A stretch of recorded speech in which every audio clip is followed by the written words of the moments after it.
Bonjour à chacun. C'est encore un plaisir de pouvoir ouvrir cette parole avec vous et qu'elle puisse ce matin encore nourrir nos cœurs. Merci à Mathieu, merci au groupe de louanges pour cette introduction à cette prière sacerdotale, cette prière où Jésus a prié pour nous, intercède pour nous. Et nous allons nous consacrer, nous concentrer sur ces derniers mots de cette prière de Jésus. Et donc nous sommes toujours page 702, si vous avez la même version que moi. Et je vous propose qu'on puisse lire les versets 20 à 26.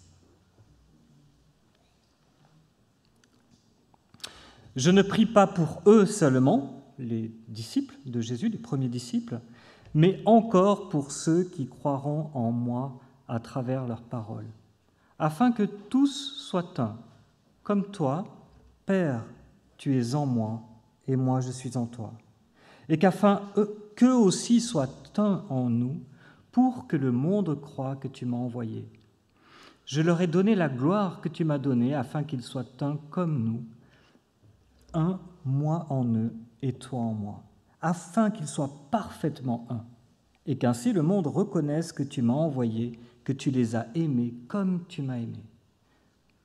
Père, je veux que là où je suis, ce que tu m'as donné soit aussi avec moi, afin qu'ils contemplent ma gloire, la gloire que tu m'as donnée parce que tu m'as aimé avant la création du monde. Père juste, le monde ne t'a pas connu, mais moi je t'ai connu, et ceux-ci ont reconnu que tu m'as envoyé. Je leur ai fait connaître ton nom, et je leur le ferai connaître encore, afin que l'amour dont tu m'as aimé soit en eux, et que moi, je sois en eux. C'est intéressant de voir que, alors que Jésus se dirige vers la croix, nous sommes dans ces dernières paroles publiques, cette dernière prière publique, que Jésus regarde en avant dans l'histoire, son sujet de prière soit l'unité de l'Église.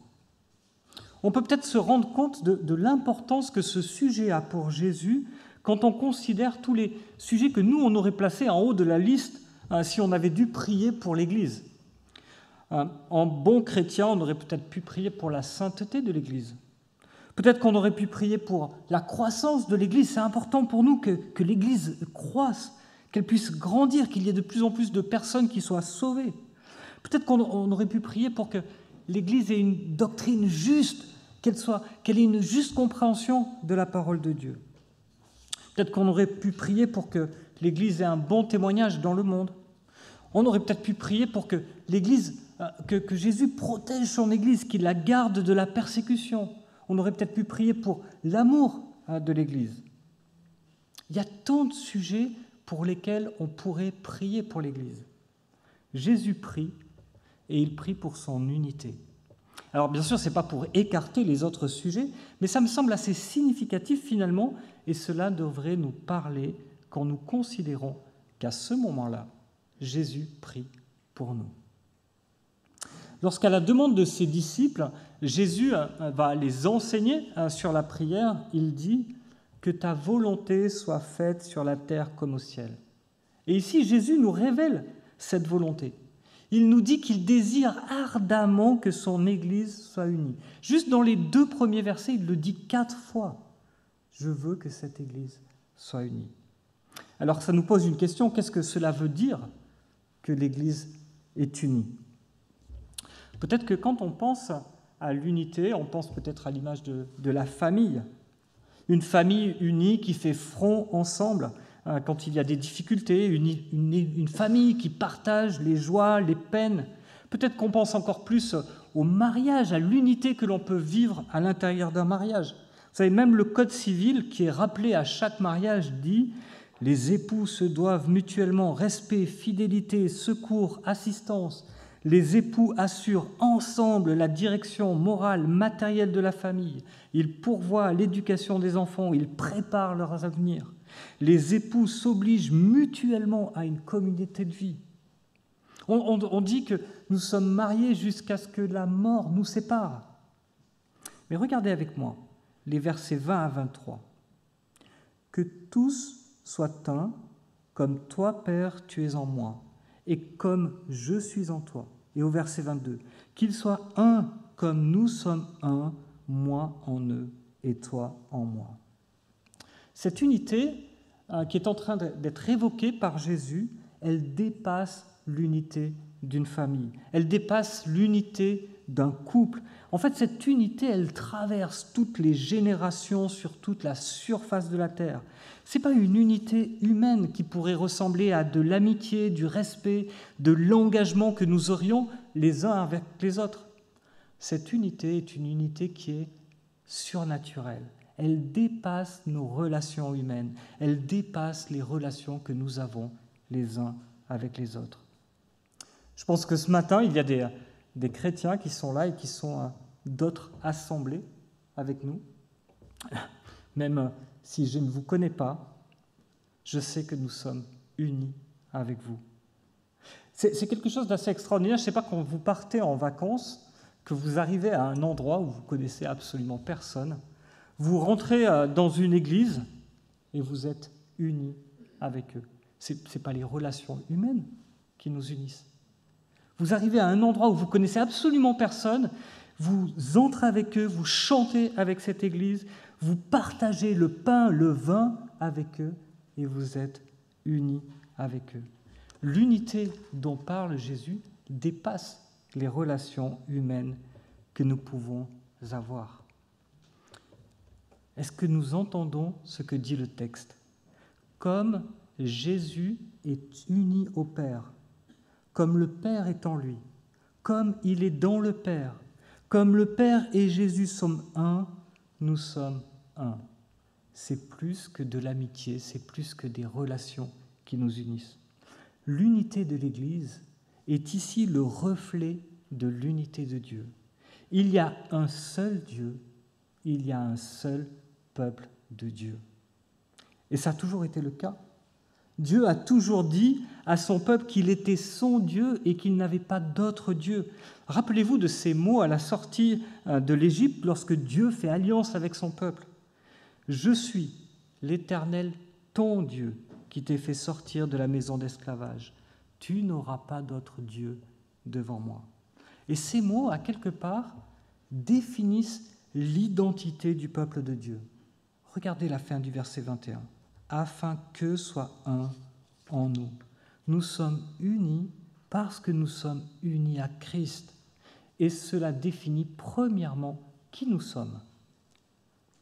J'ai grandi dans le milieu des assemblées de frères, que l'on appelle quelquefois les assemblées d'arbistes. Il y a une chose qui est étonnante chez eux, c'est qu'ils ne se définissent pas comme une union d'église, en fait. Pourtant, c'est peut-être chez eux que ça a le plus de sens. Et notamment lorsque vous allez justement dans une autre assemblée. Vous y allez avec une lettre de recommandation de votre propre assemblée.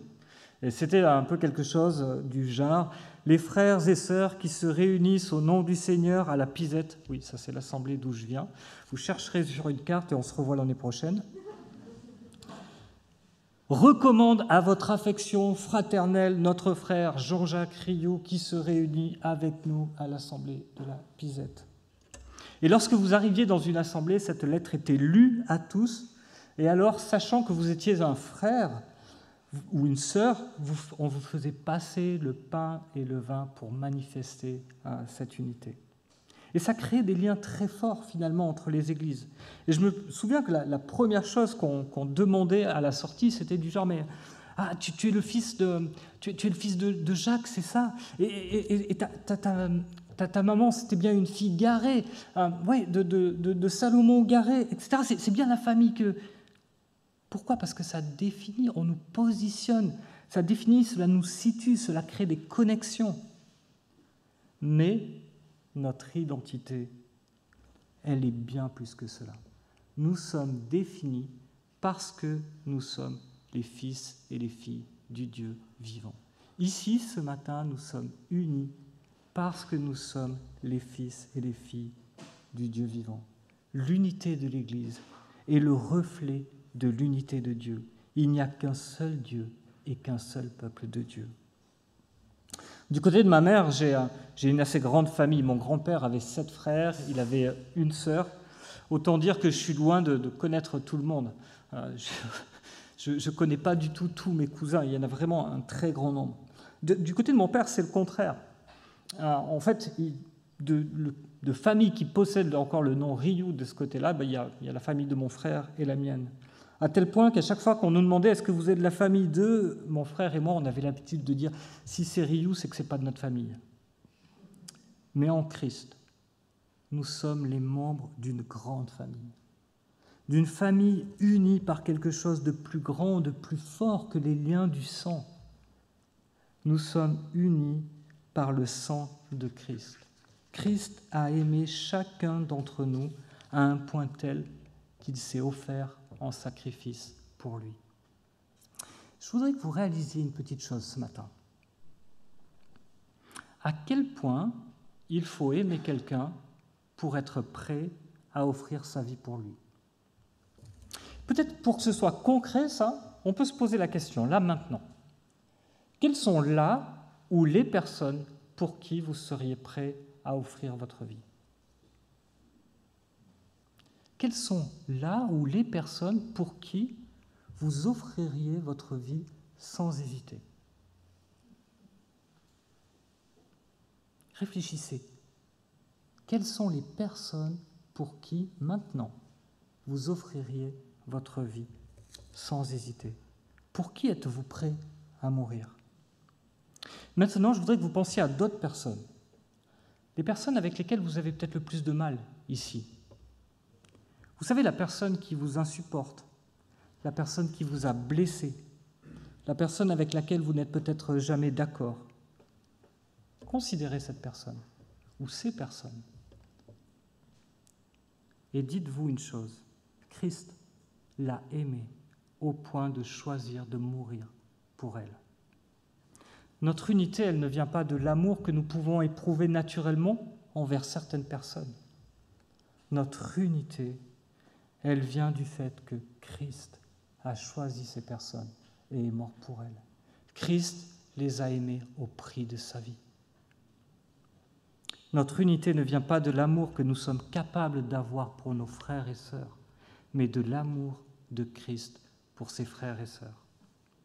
Et c'est même plus que cela. Regardez au verset 23, il y a quelque chose de glorieux finalement dans cette unité. Comme nous sommes un, moi en eux et toi en moi. En fait, pour imaginer peut-être cela, on pourrait se représenter un petit peu un cône. Vous voyez, un immense cône. À la pointe de ce cône, il y a Dieu. Il y a juste une pointe de ce cône. Jésus, le Père et le Saint-Esprit sont un. Ils sont unis sur un point. Et puis nous sommes en bas de ce cône. Pour que nous soyons parfaitement unis, nous n'avons pas besoin de nous rapprocher les uns des autres. Nous devons nous rapprocher de Jésus.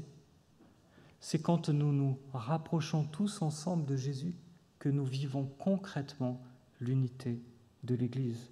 Plus nous sommes proches de Jésus, plus nous sommes proches les uns des autres, plus nous comprenons, plus nous vivons la réalité de l'amour de Christ qui s'est offert pour nos frères et sœurs, plus nous vivons une vraie unité. Pas une unité d'apparence ou une unité facile, parce qu'il y a des gens avec qui c'est très facile d'être unis, parce que nous les aimons bien. Jésus s'est offert pour chacun d'entre nous. Et c'est son sang qui nous unit.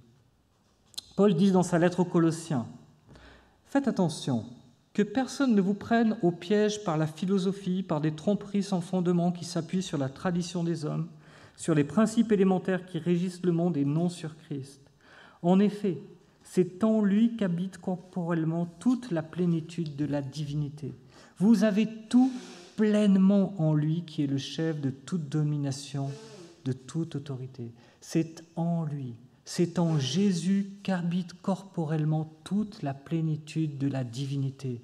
Vous avez tout pleinement en lui, en Jésus, quand nous sommes unis en Jésus.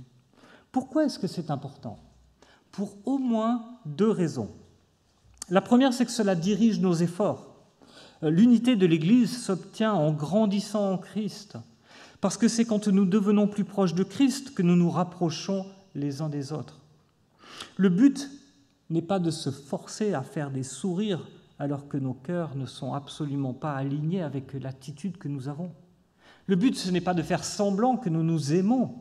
Le but, ce n'est pas d'avoir une unité d'apparence. Parce qu'au mieux, c'est de l'hypocrisie, au pire du légalisme. En fait, je ne sais pas trop dans quel sens je devrais les mettre. Je ne sais pas si c'est au pire de l'hypocrisie ou au pire du légalisme. C'est sans doute pas bien meilleur l'un que l'autre. Parce que les deux renient Christ et la puissance de transformation de l'Évangile. La deuxième chose, c'est que cela nous aide à comprendre que l'unité de l'Église, ce n'est pas non plus l'œcuménisme. Ce texte doit sans doute être le plus cité par les défenseurs de l'œcuménisme. Or, ce texte n'est pas en train de nous dire « nous sommes dans une unité inclusive où tout le monde est beau, tout le monde est gentil, et si tu te dis chrétien, c'est tout bon, je suis uni avec toi ». Non, il nous dit que c'est une unité qui est exclusive. Si nous ne sommes pas unis en Christ, nous ne sommes pas unis du tout. Si nous sommes unis en Christ, nous sommes pleinement unis. Nous pouvons avoir des points de rapprochement, une proximité intellectuelle, théologique, éthique, mais nous ne sommes unis en Christ qu'avec ceux que Christ a rachetés par son sang pour faire d'eux un seul peuple uni.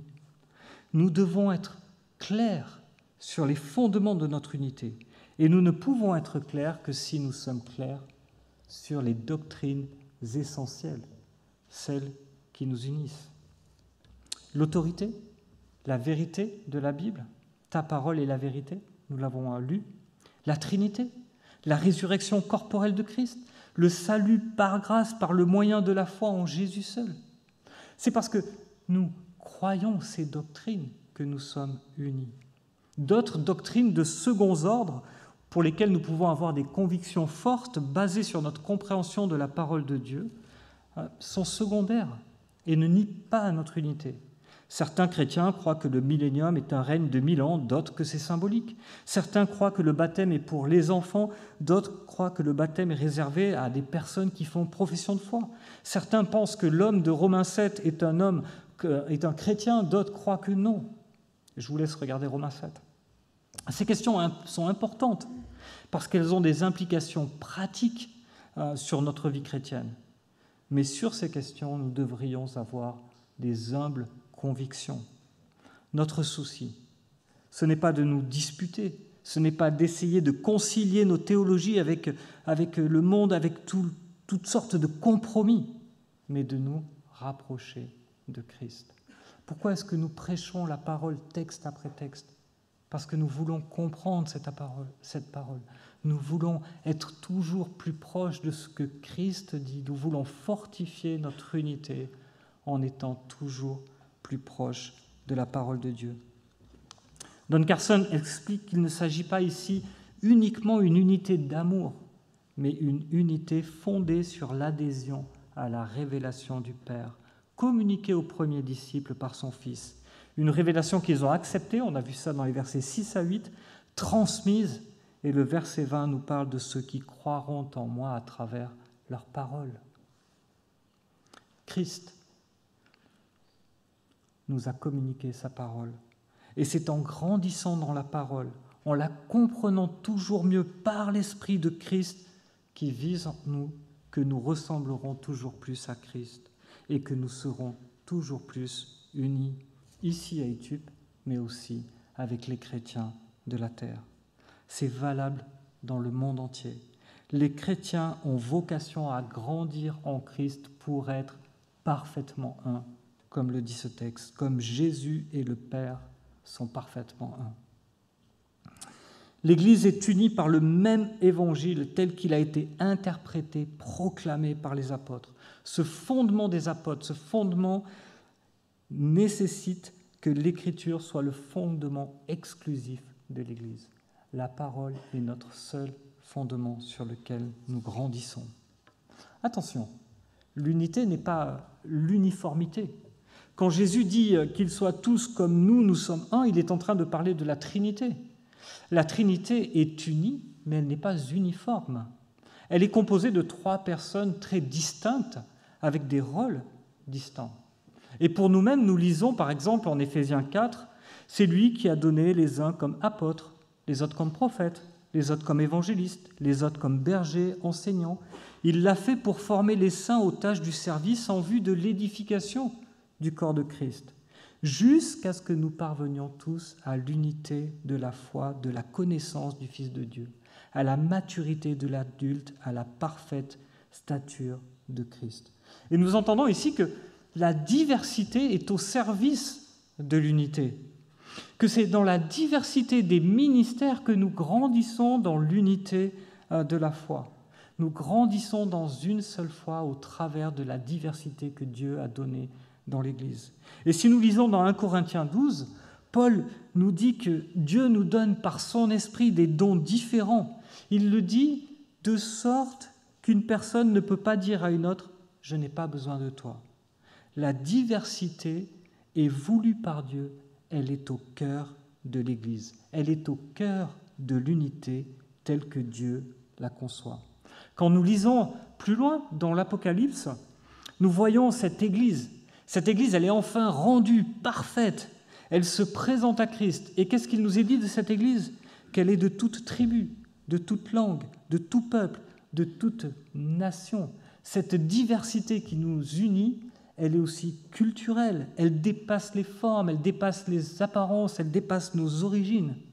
Et nous devrons faire attention de ne pas être divisés sur des questions de forme de culte, à être vigilants sur le fond, le fondement de notre unité, l'évangile transmis par les apôtres.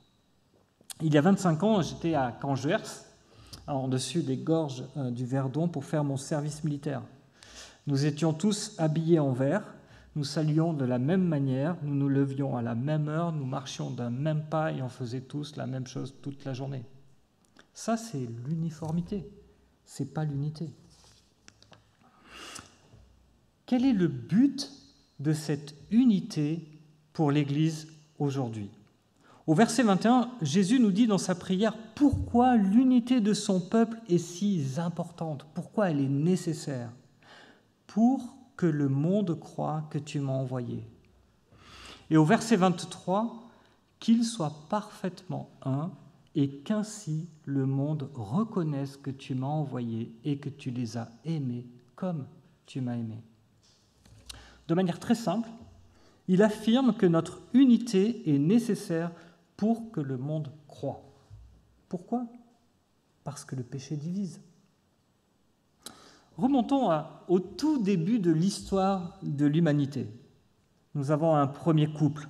Un couple s'est uni, non ? Et lorsque Adam découvre sa femme, il s'exclame, il dit « Cette fois, c'est l'os de mes os, la chair de ma chair, celle qu'on appellera femme, car c'est de l'homme qu'elle a été prise. » Il faut entendre un compliment. Il est en train de dire « Waouh, celle-là, elle est vraiment à part, elle est comme moi, on est vraiment unis, elle est de moi. » Mais après le péché, il parle de sa femme à Dieu. Et il lui dit « La femme que tu m'as donnée. » C'est tout de suite moins sympathique.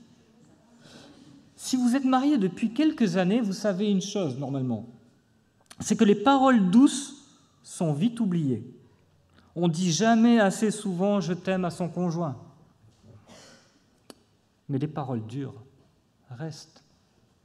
Adam a vécu 930 ans. Combien d'années a-t-il fallu à sa femme pour oublier ces paroles ? Le péché divise. Le péché est entré dans le monde et avec lui la division, la discorde. On continue juste un tout petit peu, on lit les chapitres 3 à 5 et on passe d'une phrase malheureuse dans un couple à la sentence de Dieu. L'Éternel vit que les hommes commettaient beaucoup de mal sur la terre, que toutes les pensées de leur cœur se tournaient vers le mal. L'Éternel regretta d'avoir fait l'homme sur la terre, il eut le cœur peiné. L'Éternel dit, « J'exterminerai de la surface de la terre l'homme que j'ai créé, depuis l'homme jusqu'au bétail, aux reptiles, aux oiseaux, car je regrette de les avoir faits. » Quelle sentence terrible ! Le péché a divisé, Le péché a rendu les hommes mauvais. Et Dieu est en train de dire, j'efface tout. Je regrette d'avoir fait cela. Le péché divise. Le péché nous divise, nous éloigne les uns des autres. Mais par le sang de Christ, nous avons été approchés, unifiés. L'Évangile, c'est Christ qui choisit de mourir pour ceux qu'il a choisi d'aimer, malgré le fait qu'il l'a rejeté, malgré le fait qu'il l'avait chassé de leur vie, de leur pensée. L'amour de Christ est un amour sacrificiel, dans le sens où il paye pour notre péché à cause de son amour. Dans Jean 13, Jésus nous dit cela. « Aimez-vous les uns les autres, comme je vous ai aimé. » Cet amour sacrificiel. Cet amour où Jésus paye le prix lui-même. À ceci tous connaîtront que vous êtes mes disciples, si vous avez de l'amour les uns pour les autres. Dans un monde déchu, dans un monde où le péché divise, cette unité rend visible l'amour de Dieu. Elle rend visible Dieu, qui aime ses rachetés de la même façon qu'il aime Jésus. Vous avez lu dans le texte, Dieu nous aime comme il aime Jésus. Comment pourrait-il en être autrement ? Comment Dieu pourrait-il sacrifier son Fils pour nous s'il ne nous aimait pas de la même façon qu'il aime Jésus ? Considérez votre voisin, les gens qui sont devant vous, autour de vous. Dites-vous, Dieu l'aime de la même manière qu'il aime Jésus. Est-ce que cela ne nous pousse pas à l'aimer ?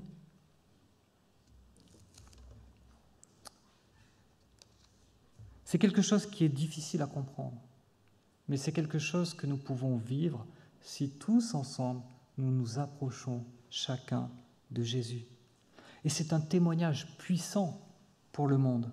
Lorsque ceux qui nous entourent découvrent que notre première affection, que notre cœur est engagé pour Christ et que ça a des conséquences, que notre cœur pour Christ fait que nous aimons l'Église, cela ne le laisse pas indifférent. Lorsqu'ils entrent dans l'Église et voient cet amour sacrificiel, cela leur parle de l'amour de Dieu. Regardons les débuts de l'Église. Nous sommes dans Acte 4, au verset 32. C'est vraiment le tout début de l'Église. Et voici comment elle est décrite. La foule de ceux qui avaient cru n'était qu'un seul cœur, qu'une seule âme. Et ça nous parle de l'unité de cette jeune Église. Elle n'est qu'un seul cœur, qu'une seule âme. Conséquence de cela, personne ne disait que ses biens lui appartenaient en propre, mais il mettait tout en commun. Parce que l'Église était unie, parce qu'ils s'aimaient les uns les autres, personne ne disait qu'il avait des choses qui lui appartenaient, mais tout était en commun. Suite, avec beaucoup de puissance, les apôtres rendaient témoignage de la résurrection du Seigneur Jésus et une grande grâce reposait sur eux. Vous entendez la connexion qu'est en train de faire Luc ? Il est en train de dire, unité nous donne amour sacrificiel, nous donne témoignage puissant de l'Évangile. Il dit parce que l'Église était unie en Christ, parce qu'elle n'était qu'un seul cœur, qu'une seule âme, elle avait un amour sacrificiel où personne ne considérait que les choses lui appartenaient en propre. Chacun pensait à l'autre avant de penser à lui-même. Conséquence de cela, le témoignage des apôtres était puissant parce qu'il était visible dans l'Église. Les gens croyaient à la résurrection de Christ parce qu'ils la voyaient dans l'amour sacrificiel de cette jeune Église qui venait juste de naître. La semaine dernière, Jérémie a présenté la situation de la famille d'Adnan qui arrive de Syrie et quelques minutes plus tard, la Jab Senior s'engageait sur le paiement d'un mois de loyer. Et puis, ils sont engagés aussi à prendre soin des enfants Karim et Ali. Dans la semaine, j'ai reçu une proposition d'une sœur qui m'a dit « mais je veux participer à ça. Et dis-moi combien ça coûte un mois de loyer et je paierai un mois de loyer. » Et puis, une famille s'est aussi engagée à prendre soin d'eux et d'aller les visiter.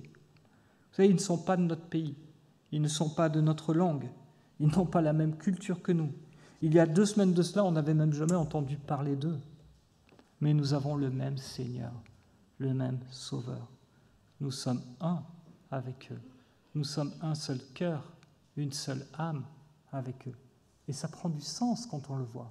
Moi, j'étais vraiment émerveillé de recevoir ces messages-là. Et puis là, je cite un exemple, mais il y en a plein d'autres où des gens ont fait des repas pour une famille, où des gens ont pris soin et c'est beau. C'est beau et c'est le témoignage de l'unité que nous pouvons avoir. Comme nous l'avions dit lors de l'Assemblée générale, Lucas Vandenberg et David Perret travaillent actuellement pour développer un petit site qui devrait nous permettre de faciliter les échanges, les services, faciliter le fait de nous connaître les besoins des uns des autres pour que nous puissions faire le même constat qu'est en train de faire Luc. Il n'y avait aucun nécessiteux parmi eux. Imaginez le contraste que cela fait avec le reste de la ville. Imaginez la différence que cela fait avec le monde, de voir un peuple uni qui prend soin les uns des autres. Ici, localement dans l'Église, mais aussi à travers le monde, où les chrétiens prient pour les chrétiens actuellement en Afghanistan, en Inde, etc., où nous prenons soin de la famille de Dieu et où nous pouvons dire « nous sommes un seul cœur, une seule âme avec eux. Ce qui leur arrive m'arrive. Leurs joies sont mes joies, leurs peines sont mes peines. Nous voulons vivre un avec eux. » D'où vient cette unité ? Est-ce qu'elle vient de nos efforts à aimer, à donner, à se sacrifier ? Regardez encore avec moi le verset 22. « Je leur ai donné la gloire que tu m'as donnée afin qu'ils soient un. » Qu'est-ce que ça veut dire ? La gloire désigne la manifestation du caractère ou de la personne de Dieu dans un contexte de révélation. Parce que nous voyons Dieu tel qu'il est, nous voyons sa gloire. Nous voyons les perfections de Dieu. Jésus a communiqué la gloire de Dieu à ses premiers disciples. Au contact de Jésus, ils ont pu apercevoir la gloire de Dieu. Puis, par leur intermédiaire, il a révélé sa gloire à ceux qui connaîtront leur message. Quand nous étudions ensemble la parole, quand ce matin nous considérons l'amour de Dieu pour nous, quand nous considérons son œuvre ensemble, quand nous prions ensemble, quand nous chantons ensemble, nous constatons la gloire de Dieu et c'est celle-ci qui nourrit notre cœur. C'est cette gloire qui nous transforme, la gloire de Jésus-Christ dans l'Évangile. Quel est le but final de l'unité de l'Église ? Parce que dans la première partie de sa prière, Jésus prie pour l'unité de l'Église comme témoignage de l'Église. Mais à partir du verset 24, il s'adresse encore à Dieu et il dit ces mots. « Père, je veux. Je veux que là où je suis, ceux que tu m'as donnés soient aussi avec moi, afin qu'ils contemplent ma gloire, la gloire que tu m'as donnée parce que tu m'as aimé avant la création du monde. » Jésus nous dit que l'unité de l'Église à Christ n'est pas le but final ici, c'est quelque chose qui nous conduit plus loin. Jésus est juste avant la croix, on l'a dit. Et si nous allons juste après cette prière, que nous glissons de quelques mots, nous lisons, après avoir dit ces paroles, Jésus alla de l'autre côté du jardin, et là il est arrêté pour être jugé. Maintenant, si nous prenons un peu de recul sur ce texte, considérons la période dans laquelle nous sommes. Nous sommes dans une période très spéciale, une période qui est unique dans toute l'éternité, passée et à venir. Je lis dans Philippiens 2. « Existant en forme de Dieu, Jésus était Dieu auprès de Dieu. Il n'a point regardé son égalité avec Dieu comme une proie à arracher, mais il s'est dépouillé lui-même, prenant une forme de serviteur en devenant semblable aux hommes. » Dans cette période, c'est un peu comme si Dieu avait, en prenant une nature humaine, avait voilé sa gloire. Jésus a pu dire « Celui qui m'a vu a vu le Père ». Et il marque sa propre unité avec Dieu. Mais en fait, il ne l'avait pas encore vu dans tout son éclat.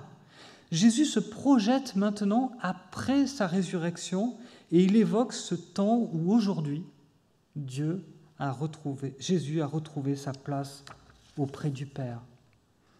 La gloire que Jésus veut que nous contemplions est celle qu'il a aujourd'hui dans les cieux. Et cette gloire, elle vient de l'amour, de l'approbation que le Dieu de l'univers a pour lui, le Dieu de toute gloire. Ce peuple uni a une vocation.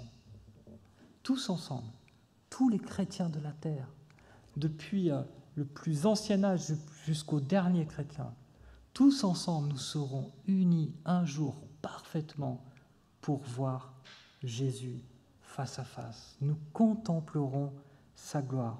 Peut-être que nous avons des doutes sur ce que sera l'éternité aujourd'hui. Peut-être que nous aimons cette terre et que pour l'instant, nous ne voyons que Dieu de manière très partielle et que nous ne comprenons pas tout. Mais par la foi, nous pouvons croire qu'il n'y a aucun autre endroit meilleur que d'être dans la présence de Dieu. Ce jour-là, nous savons que nous serons là où nous voulons être. Il n'y a rien de meilleur que d'être dans la présence de Dieu. Nous verrons Dieu tel qu'il est. Nous serons comme lui. Nous serons parfaitement unis à lui. C'est notre espérance. L'unité va nous conduire à Christ. John Owen dit ceci: la révélation de Christ dans le merveilleux évangile surpasse de loin la création entière, de même que notre compréhension de ces réalités par son excellence, sa gloire, le rayonnement de sa sagesse, de ses bontés divines. Sans cette connaissance, l'esprit humain, bien qu'il se targue de ses inventions, de ses découvertes, demeure plongé dans les ténèbres et la confusion. Il y a quelque chose de bien meilleur qui est à venir pour nous tous unis en Christ. Alors que la croix se profile, Jésus s'adresse encore au Père. Père juste. Il est le Père juste quand il nous condamne à cause de notre péché. Il est le Père juste quand il nous accueille à cause de notre unité à Christ. Parce que nous sommes unis à Christ, parce que nous sommes un avec Christ, nous serons accueillis par le Père dans les cieux. Jésus, le Père accueille Jésus pour le glorifier et nous serons un jour glorifiés avec lui, parfaitement unis avec lui dans son amour. L'unité de l'Église, c'est la réponse à la prière de Jésus. C'est un puissant témoignage pour le monde et c'est une perspective éternelle glorieuse pour nous. L'unité de l'Église, c'est la réponse à la prière de Jésus. Ça ne vient pas de nous, c'est la réponse de la prière de Jésus. C'est un témoignage puissant pour le monde et c'est une espérance glorieuse pour nous qui nous aide à vivre dans ce temps présent. Que Dieu puisse bénir sa parole. Notre Dieu, nous voulons te remercier. Quel prix a cette unité pour toi? C'est au prix de ta vie, de ton sang, de cette croix qui se profilait, que tu as conquis cette unité. Elle n'est pas la nôtre, elle n'est pas le résultat de nos efforts, elle n'est pas le résultat de nos bons caractères, de notre capacité à aimer. Elle est le résultat du fait que toi, tu nous as aimés. Comme le Père t'a aimé, tu nous as aimés. Tu nous as unis en toi et le Père nous approuve, nous fait de nous un peuple uni par ton sang. Nous voulons te remercier. Nous voulons te demander qu'ensemble, en Église, on puisse grandir dans ta connaissance pour toujours mieux vivre concrètement cette unité. Transforme-nous par ta parole, transforme-nous par ton esprit pour que nous soyons toujours plus semblables à toi et que nous vivions de manière concrète cette unité. Au nom de Jésus-Christ. Amen.